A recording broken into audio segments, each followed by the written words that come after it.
Jai Gurudev. We'll begin our Manana.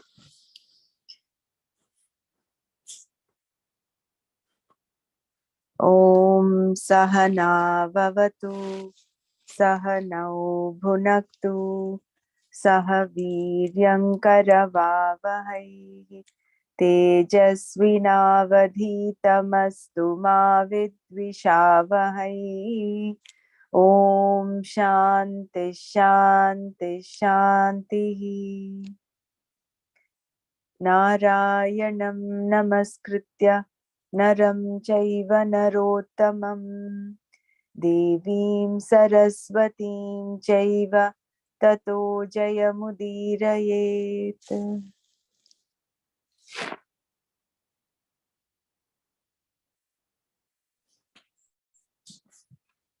Bhagwan has given so much of assurance in the last few verses of chapter 9, where he talks of irrespective of whether he is the most sinful, the moment he surrenders unto me and seeks me,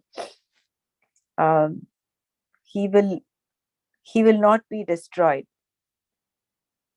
So all we need do is just shift the focus.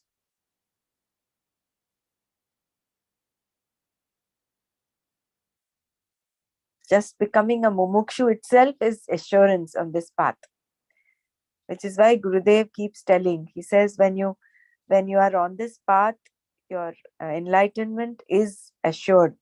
So we don't need to worry about that. But at the same time,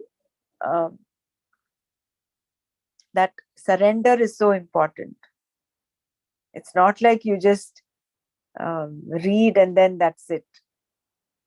Bhagwan says, when he says, when you seek me and surrender to me, he also says in the last shloka, he says, Manana bhava madbhaktaha. Let me just share the screen of the verses. Madhyajimam namaskuru. So he says, you offer everything unto me.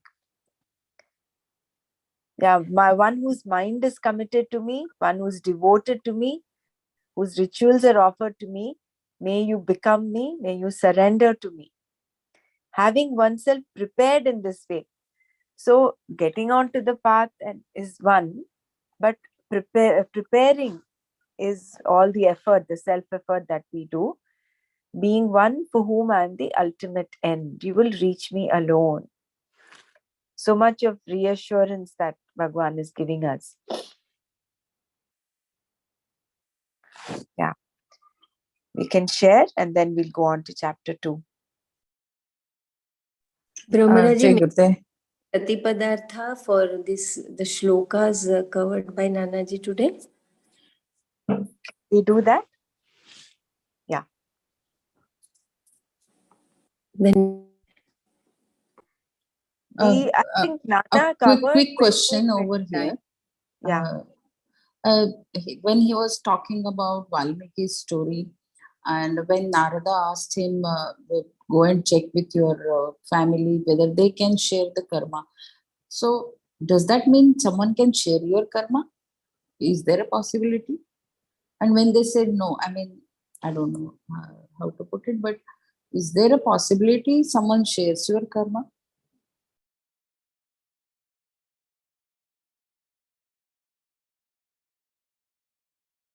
No, I think Narada only asked whether, I don't think it is because someone can share your karma. He asked him. Maybe he wanted to know because Valmiki had probably had mentioned that I think Narada had asked him, why are you doing all this? He says, it's for my family's sake. So in that context, Narada may have asked him, then check whether they will share your karma as well.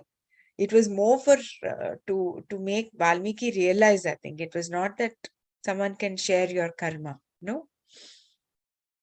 Yeah, to remove his ignorance. Ajnana, yeah. It was only to stimulate him, to instigate him to go and seek the answer from his family. So that answer he got was very revealing for him.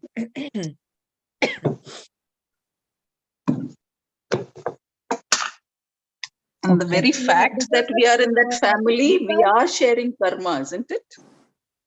Yeah, and because he was like, it was his duty to look after his family, and by which means he is bringing the money or the all the things.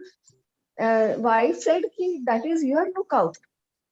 So you have to bear with all your karmas. Which way you are bringing the money and bringing all the everything to run the house?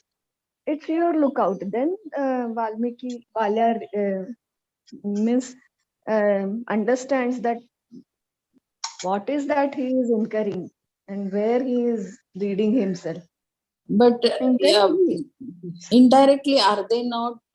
Just now, Sumaji said, yes, we do share karmas because the money, how he's bringing the money, it's not No, the sharing the clean karma. money, right? But are they not sharing yeah, the karma? definitely it definitely little bit it is interconnected. Uh, like family karmas, collective karmas also, no? That is why when plane crashes, how come all the collective karma is so strong? That's why all the people on board, most of them, they die or something, no? I So think there is And definitely their like karma, The karma family doesn't karma is, really yeah. go. I think the The family karma is that they were under Valmiki and that they had to eat all this adharmic food, the food that is their karma. But whatever deeds, whatever action Valmiki has done, he will have to bear the karma. So that way, yes, they're related. But otherwise, I think whatever you do, any punya papa karma that you do, you reap the benefits, you reap the karma, and you have to go through it yourself. right. the karma palan is basically it's going to be bringing you back to the very mortal world, individual. right? No, it's not going to be Individualistic. get you out of this samsara. So the karmas related to the based on the punya or papa, whatever it is, it's going to be only related to that and then pertaining to that person. Yeah. Think it Because is the good. food, if you However, remember the story of some saint going to some king's place and he eats food over there and one day he steals, yeah, and I mean king gets to know that that was a stolen food grains which were confiscated, and which was made, the food was prepared with that, and that's why sadhu also through that annam, sadhu yeah, also got the tendency to steal something, but then next day he brings it when the food is digested, he brings back the silver bowl or something like that. That's what I was yes. thinking. So, So Guru has indirectly they also, are also sharing, but then what yes. he is doing, they are not wanting to share that. Yeah, I get it. So it was to remove the ignorance because both Ratnakar and his family, they are all in ignorance. That's why they partook and all that, whatever he brought in through dacoity and all that. Both his wife was also in ignorance. He was also in ignorance. So association, we share karma. So the intention of Narada Muni was to wake up people from ignorance. And the only way that Ratnakar could wake up is when his wife said, I will not share your karma. Because even though she said that in ignorance only. So she is sharing that karma. And she will reap the benefits of that karma. But most often, you need a very strong push from somebody to wake up. And a wife is in that role. For even Tulsi Das woke up when his wife said that, no, if you had love for Rama. So that is how Narada Muni woke up Ratnakar through the wife's statements. This is my understanding. I very firmly believe that everyone wakes up from a very strong push from somebody very close to you. Jai Gurudev. Thank you.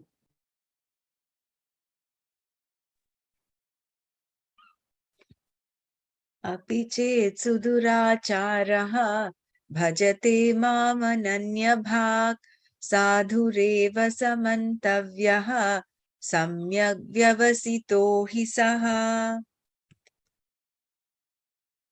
So the Pratipadartha is Api chet, even if Sudacharaha, one of highly improper conduct, Ananya Bhag, being one without a sense of separation, Mam Bhajate, he worships or seeks me, Saha Sadhuhu Eva Mantavyaha, he is to be considered a good person, he because Saha Samyak Vyavasitaha, he is one whose understanding is clear.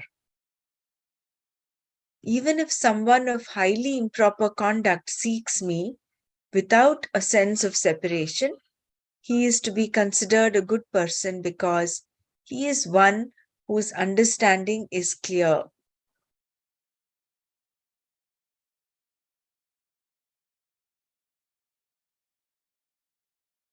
Kshipram bhavati dharmatma shashvachantim nigacchati kaunteya pratijanihi name bhakta pranashyati. Kshipram, quickly, bhavati, he becomes, dharmatma, one whose mind is in conformity with dharma, shashvat shantim, eternal peace, nigacchati, he gains, kaunteya Arjuna, pratijanihi, may you know for certain, me bhaktaha, my devotee, na pranashyati, does not get destroyed.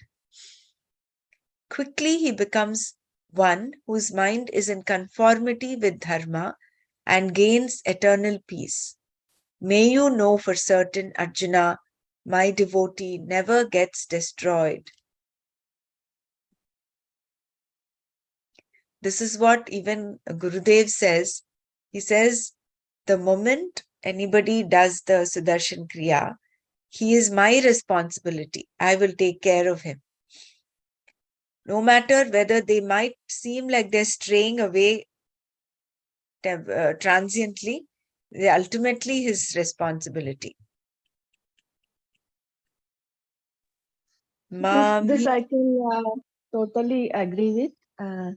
Like I always give the example of my mother-in-law. No, she had like just to please her daughter-in-law, she sat through the course. She did it very sincerely, everything, all 6-day program. But she never practiced anything, no Sudarshan Kriya, nothing. But whatever I used to do, no, my husband used to oppose so much. But my mother-in-law used to help me, support me. Even the follow-ups used to happen in our house. She used to help me out to put everything in place. And she used to say, Ki, before they come, let me, please serve me the food so that your this thing will not get disturbed.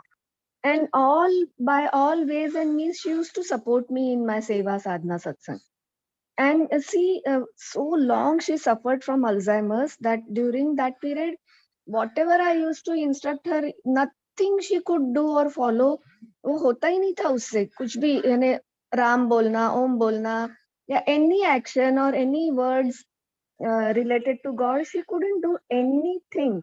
But still, till the last breath, how come Gurudev came and like gave her Sadgati? Because she was chanting the Ram for the last, for her during her last breaths. 10, 11, 12 times she could say Ram and then she left the body. So Gurudev's promise is 100%. I could see it in front of me. She was not a very big devotee. She was nothing. But she did 2 kriyas, no? And see the way Gurudev treated her. So just gratitude, and we are so fortunate to be on this path. Yeah. Nothing but just bow down and surrender and just be grateful. And he will take care. Even all of us coming together is also his blessings only. Jai Gurudev. Yeah, very nice. But at the same time, we it is not like we just, become, should I say, laid back and say, oh, he's going to take care of me. I don't need to do anything. No, he says, no, you do it, put in your self effort.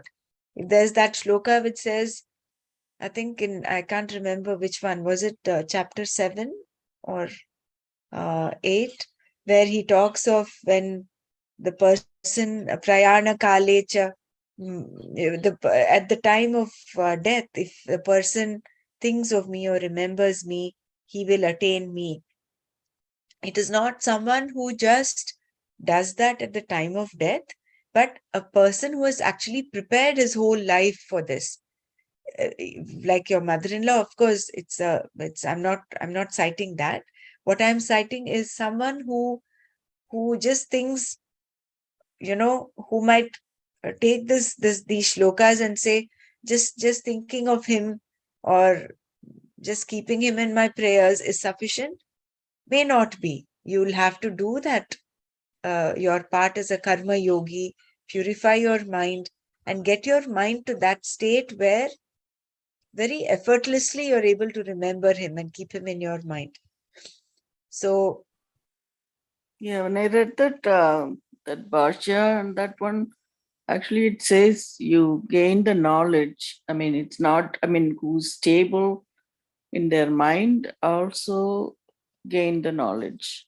correct. So that person is the one will be like, I mean, thinking about him at the time of death and Correct.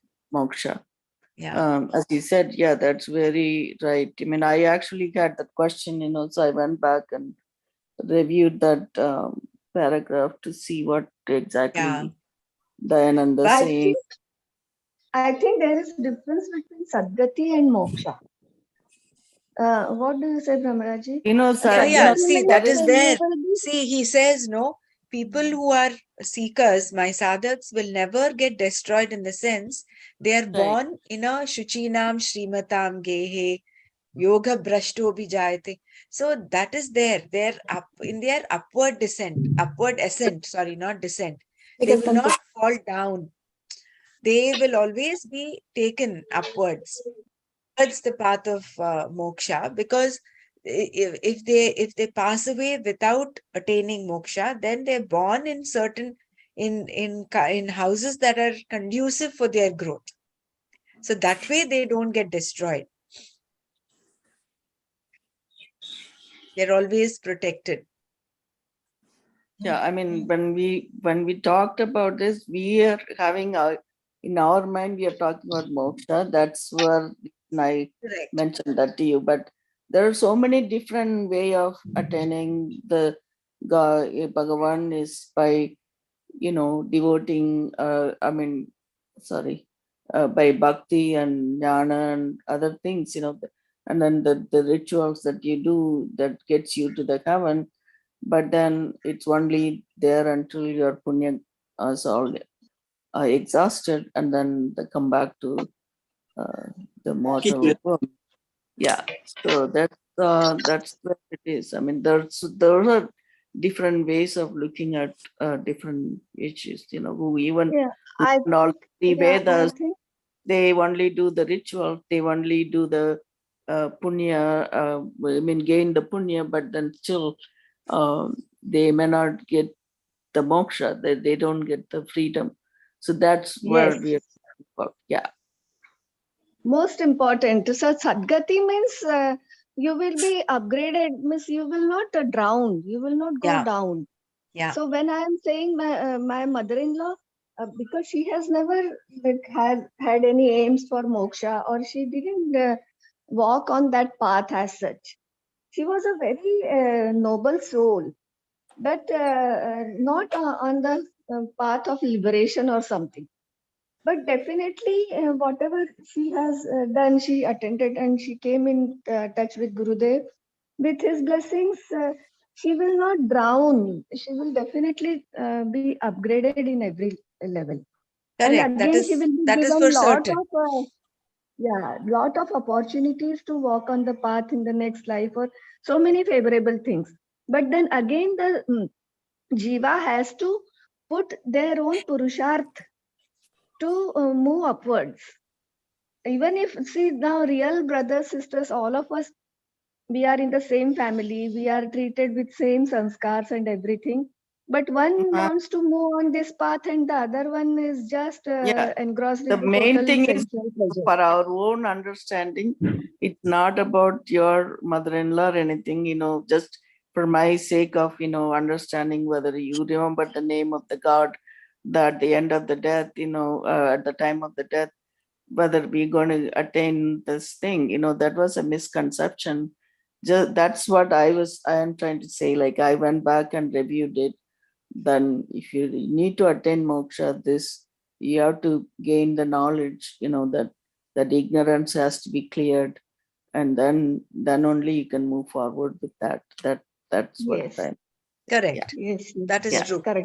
That should be clarified. Correct. So That that's is what why I. that Sadgati, Yeah, Sadgati and we- Moksha, these two words we need to be clearly understood. yeah. That's what we are trying to say. Yeah.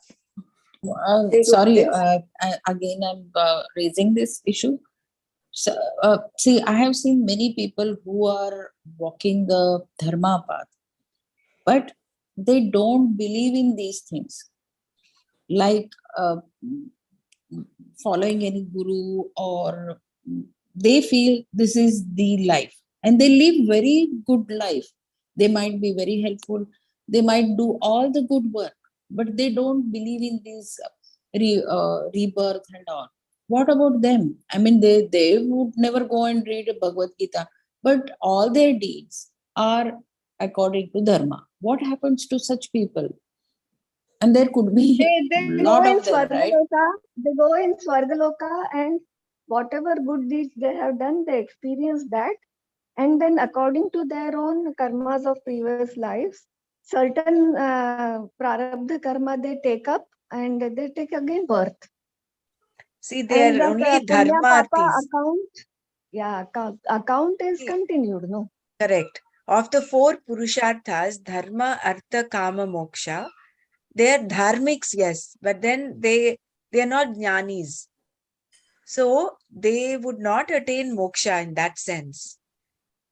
Unless you, a mumukshu is both a dharmic person as well as is on the path of moksha.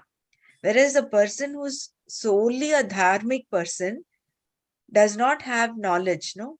He is not going to attain moksha. And like Madhuri ji said, he will, once his punya account is exhausted, once he finishes his account, he will come back to the Matya Loka again. And he'll continue the samsaric life. This life and birth, rebirth will continue for him unless he converts himself to a jnani. He becomes a mumukshu and gets onto the path. So knowing about the Atma is the thing for Yes. getting into moksha, is it? Yes, Yes. But the Jnana. person, whether he knows or not, he's following dharma. I'm Yeah, just that's his little prarabdha. confused. I'm just That little is- confused here. Like, It- there could be so many people, right, There's the who are reason they're following telling, dharma. Prarabdha. like Maybe. after Just thousands of this people who are dharma doing theory it, is only one with us, right? Yeah. Not but the whole of the world is not following this kind Yeah, of but philosophy. definitely that account bank, it works, no? Punya papa. It is kshine punye martalokam vishanti. Krishna has clearly told. It's very obvious, even in common sense if we use, no? Like why I give mother-in-law's example. She, even if Gurudev wants to offer her the moksha, she has never gone into it throughout her life. So she will never opt for moksha. So for sure, she will be again taking the birth, and again same situation, some more profound way. Somebody will be there around her who will try to push her into this wisdom and knowledge. But then it is again that Jiva's personal choice, whether it wants to uplift the soul completely or again maintain that punya papa dharmic activities and be in that, because due to karma you will never get liberated. Karma is to just cleanse your antakarana to unveil the reality. See, Again, I would like to add something over here. See, such people, I have seen many, and that's why I'm talking about them. They don't believe in these demigods, but they do believe in the energy, something higher energy. But they don't believe in this rebirth and all, Atma and all. That's what I'm saying. And there could be, see, how many people are into this path, or how many people want to know about it. What happens to other people who are leading good life and all? I mean, do you mean to say it's only way to get to know about Atma Jnana is the only way towards moksha?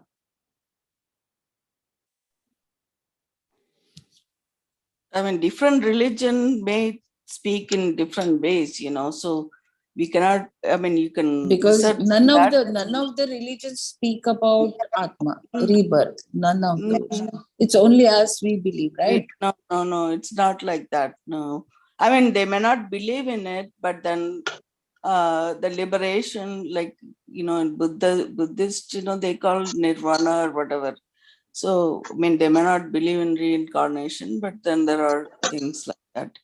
But I don't know about other religions. I haven't read about it, but this is what it is. Like, you believe in what when Sorry. Gita says, you have to have Shraddha in what you're doing and go from it. I mean, at this point, it applies to you rather than, I don't know about all the world people. I mean, at this point, I am trying to see what I can do for myself.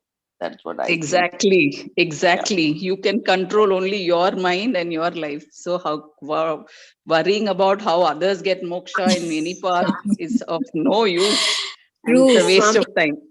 Yes, Swamiji in the beginning only said. Brahma also said this one time. Why you're so socialist? I mean, why you want to think about others? That's Yes, because Swami it's my said, mother and my brothers who don't believe, and that's why I keep thinking like, and they live very peaceful. Like what I want to try to achieve, they have already achieved. They are very peaceful people, and they don't. In fact, I feel I need more of this knowledge than them, and that's why I'm thinking like they are not thinking of all of this. They're not reading, but they are very as if they are walking the sainthood. My brother, at least, he's a saint, but he Yeah, but doesn't believe in these things. Krishna in this says, no, let particular them path, be. you understand, first of all, we need to understand thoroughly so that you can spread that knowledge to other people. So again, how that other person is feeling, not feeling, it's really irrelevant at this point, because we ourselves not jnanis yet. So we are kind of going through this, uh, learning about it. And so, I mean, I know you are worried about it, but I do have family members who don't believe in all these things. So I'm not trying to change them into it, or why they are not thinking about it. I'm not concerned about it at this point. But I do tell them, okay, listen, this is what it'd be nice if you could at least think about it. So at least you give them some kind of information, and they take it. When the time comes to them, they will realize, oh, this is what we should do at this point. Uh, so, See, one everybody. very clear example is my father, right from the beginning, would tell us to read Bhagavad Gita. Not that we didn't read, we didn't chant, but then with the intensity with which I've taken it up now, my father was harping on it from last maybe 15 years ago. So I think there will be a time when everybody takes that step forward. But like everybody has shared, it is your personal journey. So you set an example, you follow this, and do not belittle others, because they will come to it in time. Maybe not in this lifetime, maybe in another lifetime. We don't know. So while not looking down upon them, continue to be a role model. And I think that itself, your energy itself, might be transformative to them. Yeah, But it's this, not, I'm worried about them. I just wanted to know. It's the curiosity. What is the right thing? I mean, when I'm in their company, they convince me totally. And that's why I'm on the edge. I mean, on the fence, like all the time. Whether this is right or right, because the way they live their life, I feel that's complete life.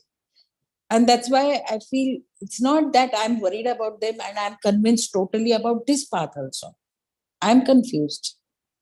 mm, They are knowingly or unknowingly, they are following the dharma. That is most important. No, saying about instead of talking about Krishna, and they are practically they are living with that knowledge. Itself is more important.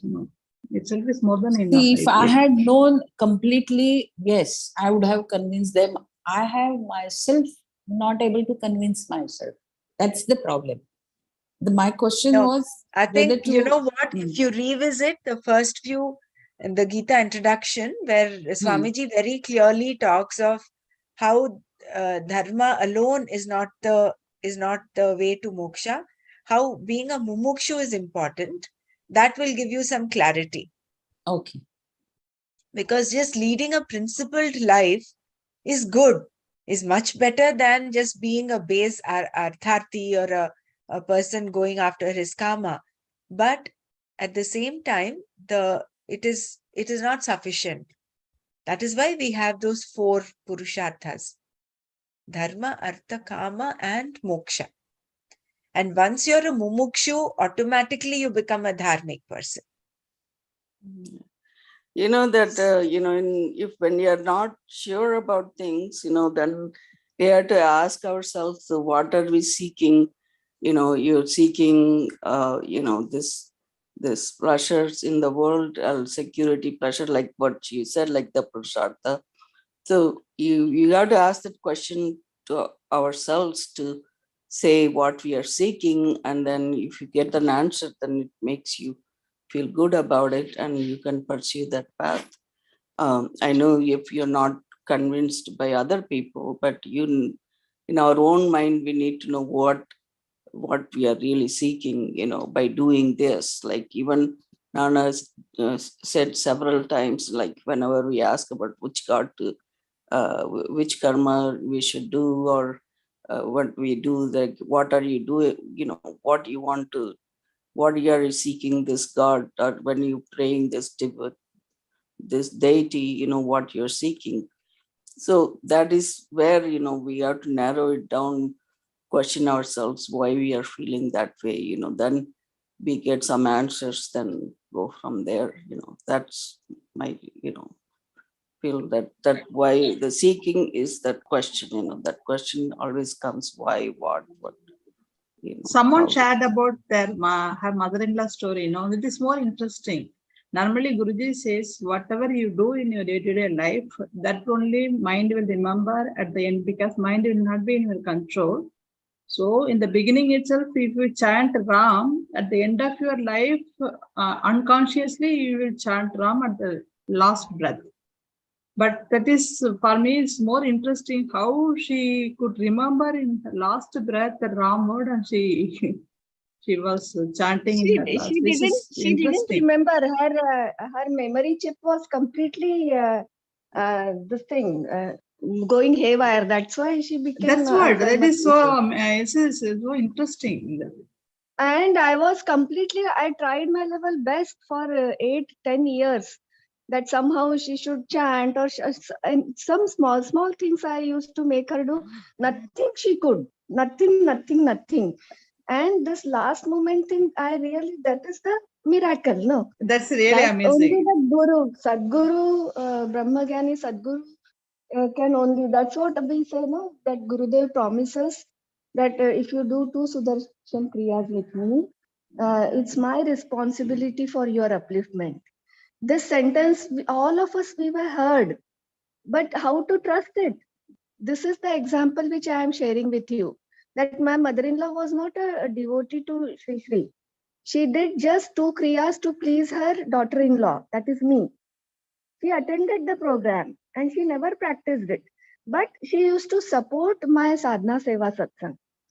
Okay, this is your guru. You are doing a good work. That's all. But I tried kitna usko, but she couldn't do anything for 7-10 years of her Alzheimer disease during that period. And towards the end, she could. I don't know how come she could. Nobody else can do. Those many people who are chanting whole their lives, but towards the end, they are not able to do this. That's true. That's true. And this 100% I lady, agree with that. Yeah, yeah. That's and really this lady amazing. is, yeah, this lady is like, it is the miracle. And then this is the proof that what Gurudev has promised, I have seen it in front of my eyes. That it is my responsibility if the person has done 2 kriyas with me. That example I saw in front of my eyes. That's why I am sharing it like a miracle. It has nothing to do with like my mother-in-law. This example is that is why then I started spreading this knowledge more and more. Gurudev says no, दो सुदर्शन क्रिया साम दाम दंड भेद कैसा भी करके बिठा दो उनको, बाकी का मैं संभाल लूंगा. Then with more trust and more this thing, we do our seva and reach out to people. No? It's a very beautiful. It is really miracle. Means miracle है ये, कैसा उन्होंने chant कर दिया. I don't know. Jai Gurudev. Yeah. That's why the importance of the guru in your life. No? Something which is beyond our understanding, our ways and means, our efforts. That's what we call it miracle, and that only the Sadguru can do these kinds of miracles, which are beyond our logic mind. It's true.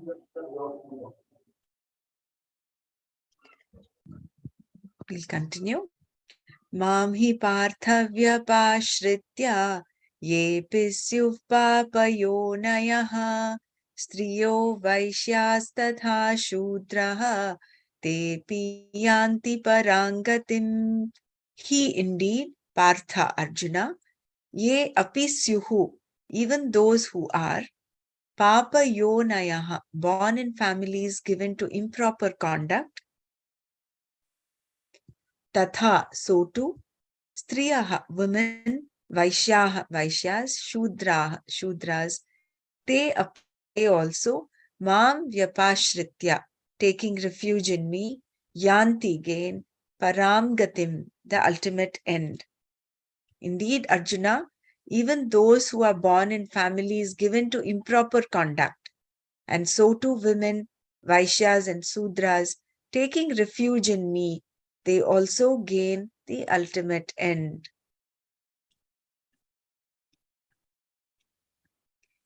Kim punar brahmana punya bhakta rajarshyastatha anityamasukham lokam imam prapya bhajasva mam. Kim punaha brahmanaha. Then what to talk of brahmanas? Punyaha, who have fortunate births. Bhaktaha, devoted. Tatha rajarshayaha. So too the sage kings, that is kshatriyas. Imam, this. Anityam, non-eternal. Asukham, of very little happiness. Lokam, world of experience. Prapya, having gained. Mam bhajasva, may you seek me. Then what to talk of brahmanas who have fortunate births and are devoted? So too the sage kings, that is kshatriyas, having gained this world which is non-eternal and of little happiness, may you seek me. Manmana bhava madbhaktaha madhyaji mam namaskuru mame vaishyasi yuktvaivam atmanam matparayanaha. Manmanaha, one whose mind is committed to me, madbhaktaha, who is devoted to me, madhyaji, whose rituals are offered to me, bhava, may you become, mam namaskuru, may you surrender to me, atmanam evam yuktva, having oneself prepared in this way, matparayanaha, being one for whom I am the ultimate end. Mam eva yashyasi. You will reach me alone. May you become one whose mind is committed to me, who is devoted to me, whose rituals are offered unto me, and may you surrender to me. Having yourself prepared in this way, and being one for whom I am the ultimate end, you will reach me, the self alone.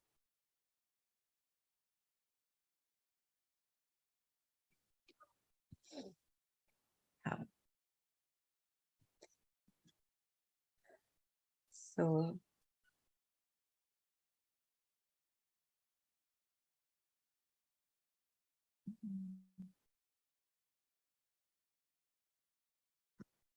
does anyone want to share before we go?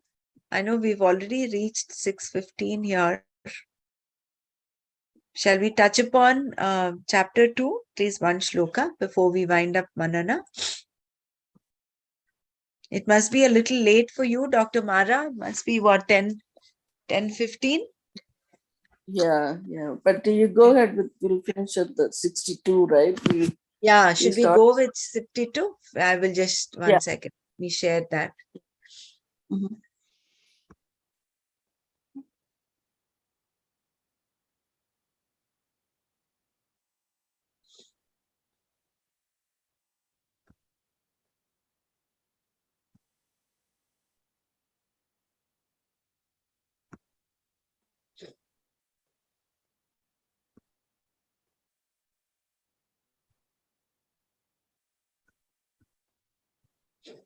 Yeah, it's a pretty important shloka. Dhyayato vishayan pumsaha sangasteshu pajayate sangat sanjayate kamaha kamat krodho bhijayate क्रोधात् भवति सम्मोहः सम्मोहात् स्मृतिविभ्रमः स्मृतिभ्रंशात् बुद्धिनाशः बुद्धिनाशात् प्रणश्यति. So this was in relation to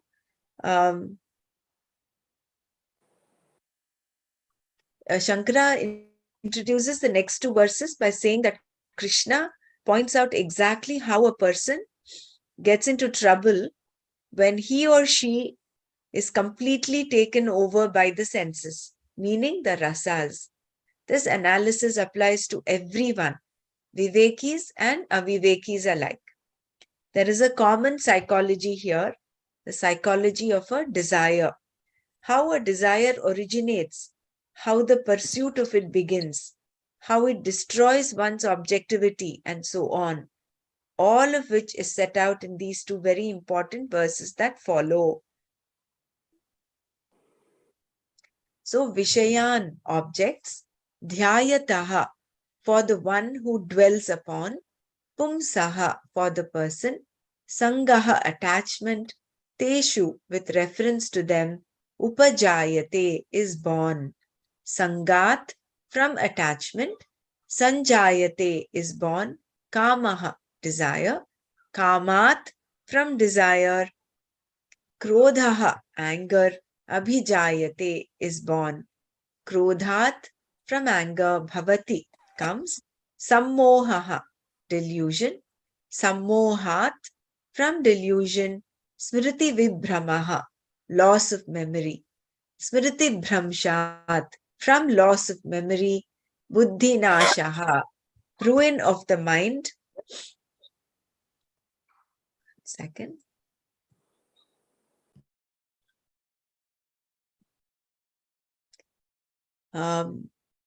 Buddhi nashat, from ruin of the mind. Pranashyati, one is destroyed. In the person who dwells upon objects, an attachment is born with reference to them. From attachment is born desire, and from desire, anger is born. From anger comes delusion, and from delusion comes the loss of memory. Because of the loss of memory, the mind becomes incapacitated, and when the mind is incapacitated, the person is destroyed.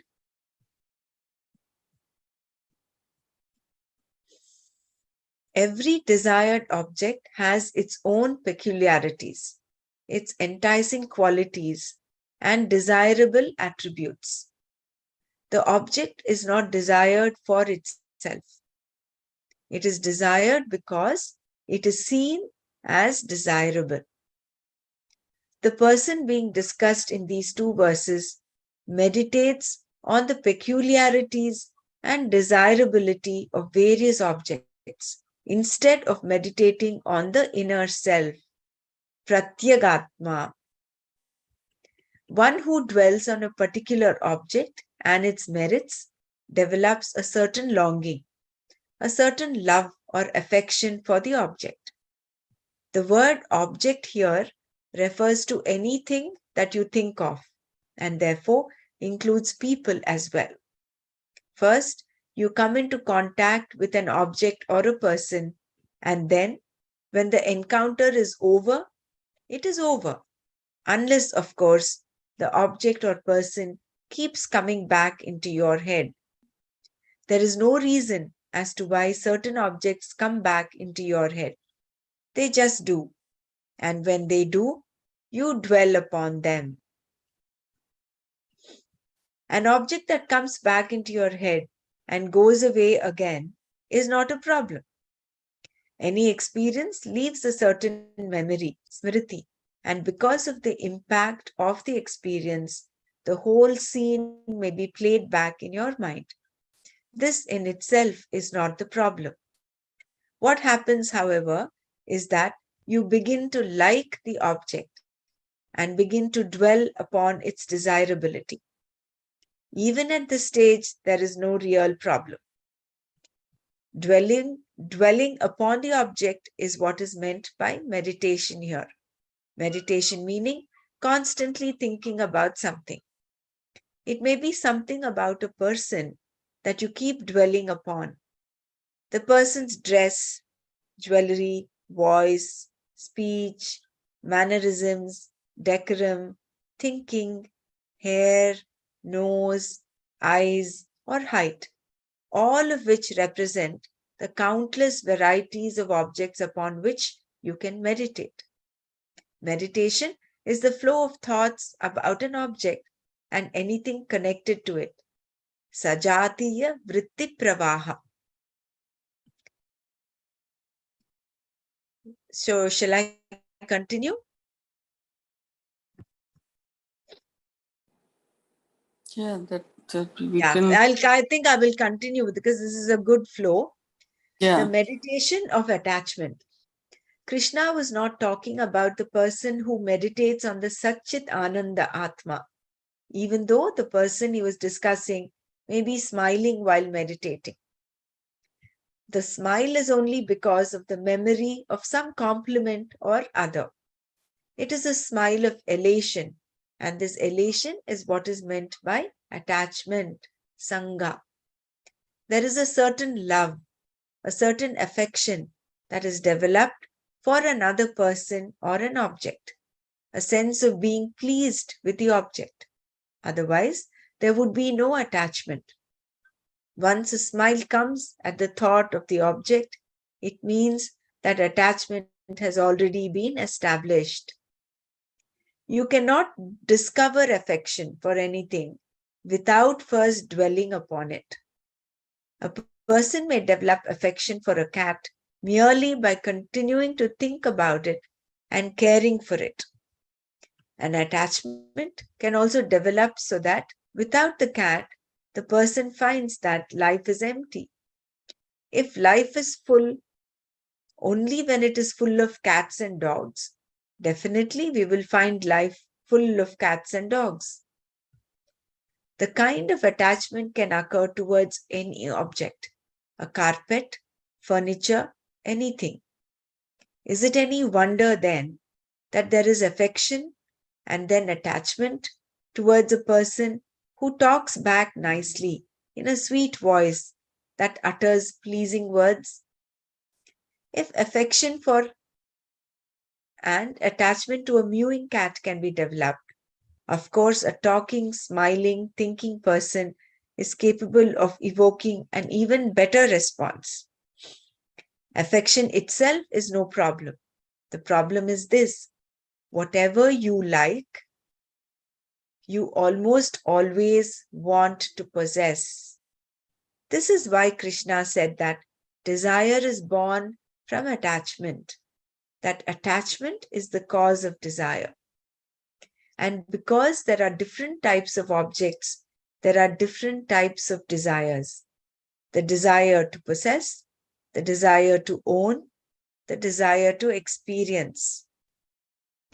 To create a desire, all that is required is a casual glance at a Caribbean cruise brochure that came in the mail. In fact, the whole idea of direct mail is to create a desire in you. You may call it junk mail, but for those who send it, it is not junk. They know that someone will be attracted to the idea conveyed by the brochure, and to ensure that you do not forget, they also send you follow-up literature. When the second brochure arrives, the pleasant memory that had been stored based on the first brochure comes to mind, and affection for the subject matter develops. From this affection alone comes the desire to go on a Caribbean cruise. In this way, the desire to experience, to own, to possess is created. How beautifully he has explained the mechanics of how a desire is formed. Yeah. Not every desire can be fulfilled. Varieties of desires are born depending on the objects for which you have affection and attachment. Desire also is not a problem, but once a well-shaped desire has been formed, once it is no longer in the fancy state, you have to deal with it. You have to fulfill it, and this causes you to take action. If you can fulfill the desire, there is no problem. More often than not, however, the desire is not fulfilled. This then is where the problem arises. Not every desire can be fulfilled. It is not that easy. There are many obstacles that prevent the fulfillment of some desires. The problem comes then when the desires are not fulfilled and you become angry. The desire itself turns into anger, krodha. Thus, desire is the cause for anger, or in the words of Krishna, anger is born of desire. If there is no expectation with reference to a desire, there will be no anger if the desire is not fulfilled. I will read this again. If there is no expectation with reference to a desire, there will be no anger if the desire is not fulfilled. Suppose you want someone to do something for you and the person does not do it. If you knew that he or she might not do it, then there is no anger. But if you expected the person to do it, you will definitely be angry when it is not done. Even if the anger is not expressed, anger born is born. The intensity with which you desire something is what determines the magnitude of your anger, and not the object itself. If your desire is such that it does not matter to you whether or not it is fulfilled, then anger will not be there. Even if it is, it will amount to very little.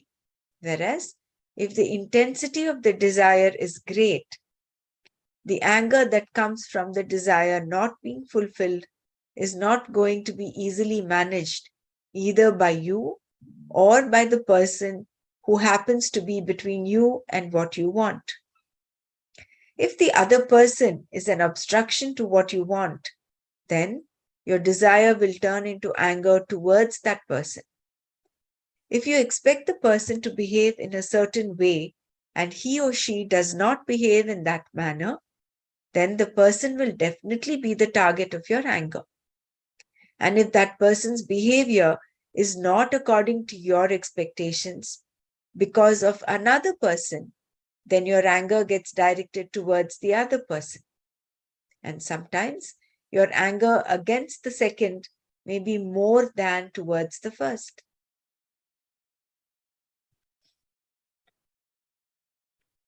The nature of anger.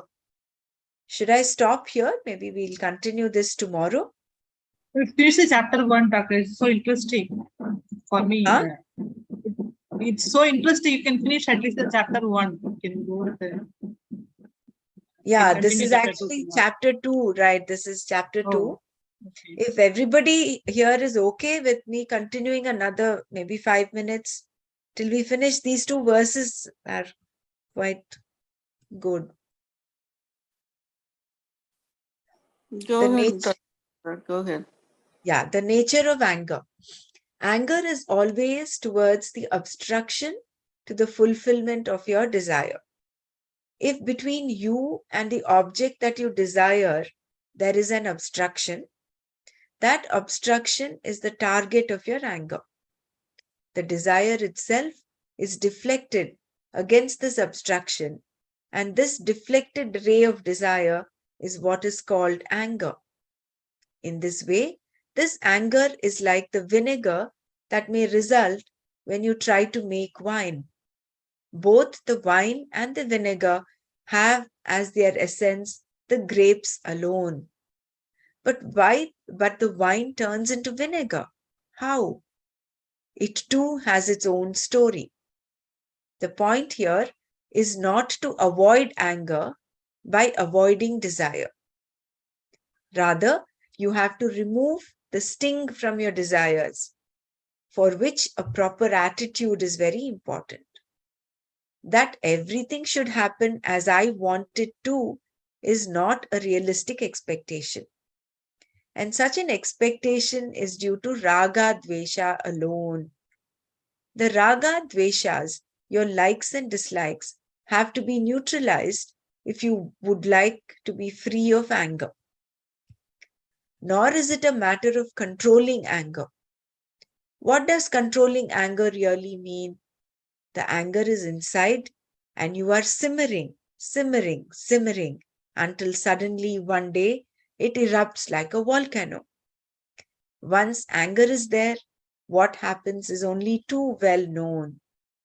Aviveka, lack of discrimination, will definitely be there.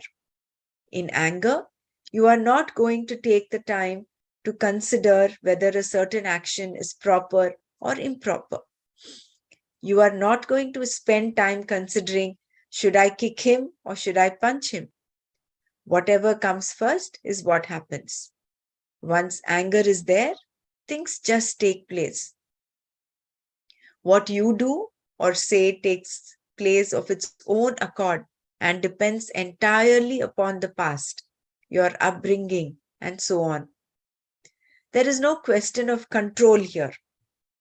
The very meaning of anger is that viveka with reference to what should and should not to be done is lacking. And from this anger comes delusion, sammoha. What is being pointed out in these 2 verses is the process that takes place when one dwells on an object. There is no time involved here. Dwelling on an object implies affection, desire, anger, delusion, and more. Because of the delusion born of anger, loss of memory, smriti vibhrama, takes place. The word smriti, memory, refers here to whatever you may have learnt by studying the Shastra, whatever you have assimilated about right and wrong, whatever you learned from your teachers, elders, and life's experiences, what made you angry in the past, what happened, and so on. None of these you remember because delusion has come, and along with it, aviveka. Thus, there is a loss of memory with reference to all the wisdom you had gathered from your past education and experiences. Once the wisdom of your past experiences, smriti, is not available, the mind is incapacitated. There is buddhi nasha. Your buddhi now is incapable of analyzing whether something is to be done or not to be done, because whatever wisdom you had gathered is not available to you. Delusion is like an inner torpor, a blackout that makes you forget the wisdom you had. Therefore, your buddhi, your intellect, is unable to do what it is supposed to do. It is incapable of giving orders to go ahead or stop in accordance with what is right and wrong. This is what the buddhi is supposed to do, but it is not available to do it. In the absence of wisdom, impulse takes over. The buddhi is only available when wisdom is available. And in the absence of wisdom, it behaves as though it is not programmed at all. Impulse takes over. In other words, the buddhi is destroyed. Pranashyati. The person is no more a human being and can be likened to an animal because he or she gives himself or herself over to impulses.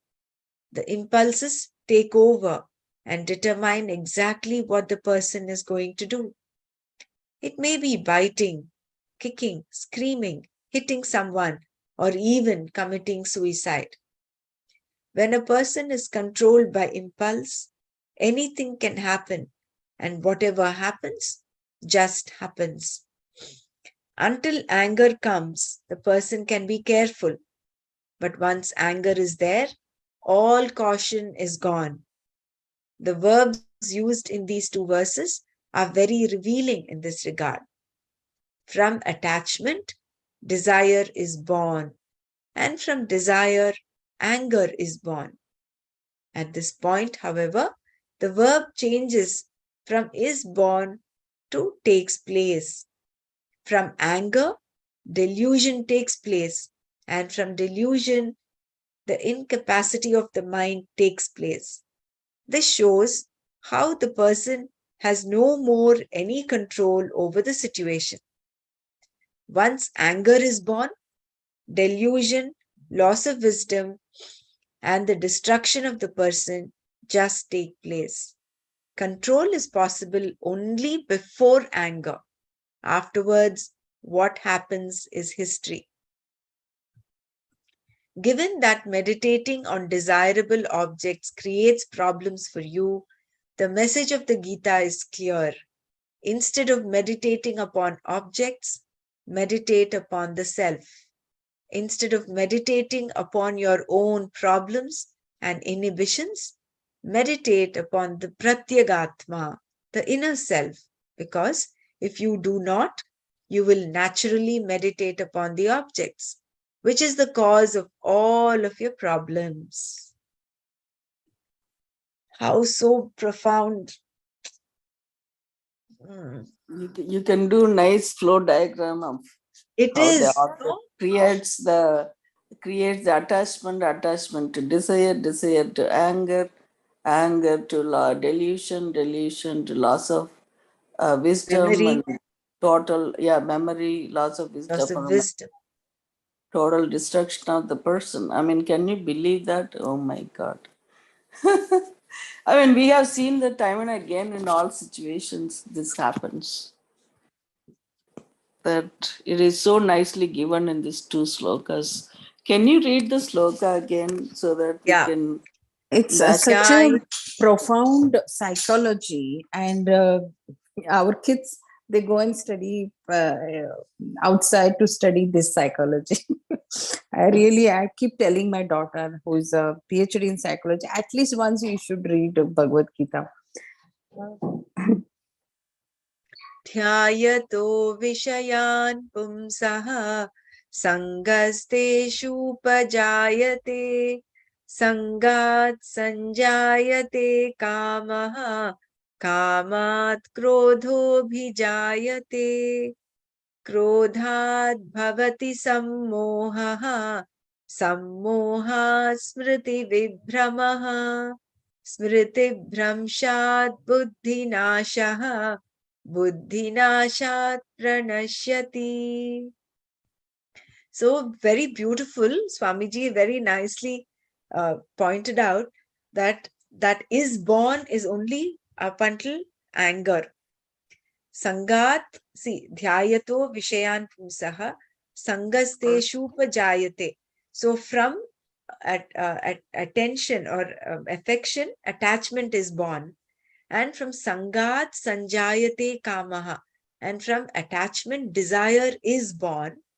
Kamat krodho bijayate. And from desire, anger is born. But from once anger comes into play, krodad bhavati sammoha. From there, it only takes place. There is the downfall. You have no control at all after that. So wherever you can exercise control is just before anger develops. And that last paragraph is so wonderful. Rinal, it is actually in answer to what you had your question about those that are only doing dharma and what about the others, all the people in the West who do not have this wisdom. So Yeah, what it they says is, focus see, on the self, given right? given Give that up the desire. meditating on desirable objects, your objects includes people as well, I'm going to say creates that. problems for you. The message of the Gita is clear. Sorry, I lost in between you said Mrinal and then I No, lost. it is, see, Mrinal, you had a question, right, about people who are following dharma. What about people who are not exposed to this Atma Jnana? What about them? Isn't it? So, the message of the Gita is very clear. Instead of meditating on desirable objects, here objects also includes people. Correct? Instead of meditating upon objects, meditate upon the self. Instead of meditating upon your own problems and inhibitions, meditate upon the pratyagatma, the inner self, because if you do not, you will naturally meditate upon the objects. That includes people as well, which is the cause of all your problems. Confusion in the sense. It is, he's clearing up the confusion. He's saying, forget about objects and others around. You meditate on the inner self, Satchidananda. So take your mind inward, meditate upon this rather than meditate upon objects and people. See, this confusion is arising from the point because, and it is confusion. I'm not worried about them. As I said, I'm on the fence. And see, you have seen me. I do nothing but only the studies. I want to be wanting to know more about it. And that's where this question comes from. I'm wanting to know more about this. But what is the right path? Because this Atma and Atma Jnana, I'm walking a path where I really don't know what I'm going to find. Because I really don't know about anything about Atma. It is very much an unknown thing for me. Very, very, very much an unknown thing for me. I'm just believing in these scripts because the steps which is taking me are logically, intellectually are very appealing to me. But the ultimate goal, I have not been able to see yet. The vision is not yet clear yet. So I'm walking this path blindly or maybe in the dark. That's why this question keeps arising. And when I see people like as I said, my brother, he is a total sthita prajna. He has never read any for this thing, but he's leading that life. That jnana is with him. For me, I have to gain this through scriptures. But I have seen my brother, he's leading a life of a saint. Though he is in this samsara, all his acts have been saintly. He doesn't expect anything from anybody, which I had to learn from Gita. That's what I'm trying to see. See, each and every soul's journey is different, no, Mronalji? Yeah, that's right. Maybe he has gained And this Sthita Prajnata from his previous karmas, previous life births. We don't know. So there is no point in comparing. We can only like kuch jaan ke chalo, kuch maan ke chalo. So there, Guru, this thing comes into the picture where he has walked, he has seen the other shore. That's why you need to trust the teacher, the Guru, who is guiding you, who has given you something. Practice it with full Shraddha and follow his instructions. I And think my internet is anyway, shaky. I it's not can't hear that you in are going between. to. It is not that you are going to achieve or gain something. It's actually you become that. You become that. And it is the process which is not under anybody's control. What is in our hands is follow the instructions of the Guru with Shraddha and Samarpan. And anytime that veil, it can happen instantly or slowly. And otherwise, anyway, you are the self. You are the Yeah. Atman. Right. So the message of And these all two other, verses is this very thing will simple. fall off. Yeah, that is true. The message is very profound as to how we can either uplift ourselves by meditating on the self or go downhill by meditating on objects and people, and how when you keep paying attention, affection develops, and from the affection, attachment develops, attachment is born, and from attachment, desire is born, desire to possess. It is not like you just do some window shopping, but the moment you see that the example of the Caribbean cruise, it is once that it gives you a pleasant, it gives you some pleasantness in your mind, and that memory, when you see it back again, then from that attachment, that desire is born. Hey, let me go on this Caribbean cruise next time. So then you approach your husband or your family, and then the desire sprouts and you put it forward. And when, for whatever reason, your husband or children or family, they say, no, it's not possible, then when your desire gets obstructed, then anger is born, and it is directed towards that person who obstructs your desire's fulfillment. And that anger converts into it from anger, delusion takes place. From delusion, loss of memory, all that you've learned about whatever Atmajnan you've learned, all that, and you delude. You forget that the person is a very respectful person, he's a loving person. All that is gone. Loss of memory. And then from that loss of memory, loss of buddhi.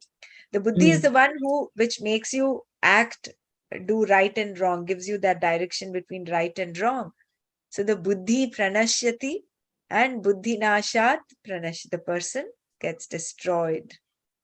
How often, do we get into this cycle of this downfall? Once it starts rolling, the ball starts rolling, it accelerates. Right. But And how do we put this to the youngster? And like who is onto now making his career or studying? How do we put this to him? Because if he's unattached to the results, he will not even get motivated, right? Yeah. No, we're not asking not to be attached to the results. No, the expectation is what you should look at. Then whatever happens, it happens. The problem comes when you expect that this is how it should be. That expectation is what causes it. It is not like you should not work towards your career, your goal. No, that is not the point here. The point is you work towards it. The point is, yeah. Without a result, without expecting a result, nobody works, nobody. And So you work towards it, but Attachment towards the result. yeah, attachment towards the result should not be there.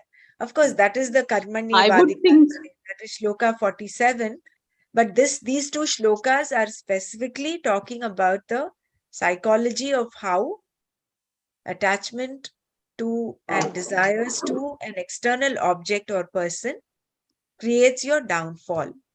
And how the message of Gita is very clear is meditate on the inner self to free yourself. So just shift of your attention, pratyagatma, to someone, to the person within. That is the whole point. very nice today's session. Yeah. So important. So should we stop here? We had a very extended Manana today. But it was it is important that we did these two shlokas together. So we'll catch up tomorrow. Jai Gurudev. Jai Gurudev, Hari Om. Jai Gurudev. Jai Gurudev, Hari Om. Jai Gurudev. Loka samasta sukhino bhavantu. Om Shanti Shanti Shanti.